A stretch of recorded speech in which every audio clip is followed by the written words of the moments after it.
Okay, so I'm switching things up this month for book club. So instead of posting one book, I thought it would be really fun to come up with a prompt or theme for each week and talk about, one of my favorites. And then I would love it if you posted one of your favorites and then tag me so that we can repost it and share and kind of grow our book club community. It's been so much fun and such a joy to be able to read such amazing books and talk to such outstanding and incredible authors. And I thought it'd be really fun to hear and be inspired by what you're reading. So this week's prompt is summer read. I'm going to keep it short and sweet because I filmed this like 3 times and every time I am long-winded and I talk about so many different books. So I'm going to keep this short and sweet because this is what I'm currently reading right now and I am loving every minute of it. Elin Hilderbrand's The 5-Star Weekend.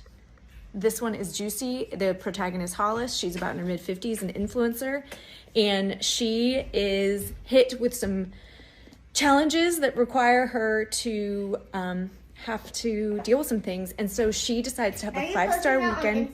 Okay, take 2. So, 5-star weekend, fabulous reads, and it is a book I can't put down. I hope you love it as much as I do. Now, go. Your turn. This week's pick or theme is guilty pleasure, which you probably think or thinking something along these lines, which yes, this is definitely a guilty pleasure of mine. I mean, who wouldn't want to read about fairy sex? But quite honestly, my guilty pleasures are things like Save Me the Plum by Ruth Reichel, or Coming to My Senses by Alice Waters. I love a food memoir. It's my guilty pleasure because I love to sit. I love a really decadent meal, whether that's a cheeseburger or a creme brulee, and I love to sit in the corner in a cozy spot and read a great food memoir. Now, what is your guilty pleasure? So this week, I would love to know one book that surprised you. And one book that surprised me was How to Prepare for Climate Change by David Pogue. And it was surprising to me because I thought it would be a bit overwhelming or just a big chunk of a book. And it's a touchy or a big subject to tackle. And David Pogue does it brilliantly, which I should have known.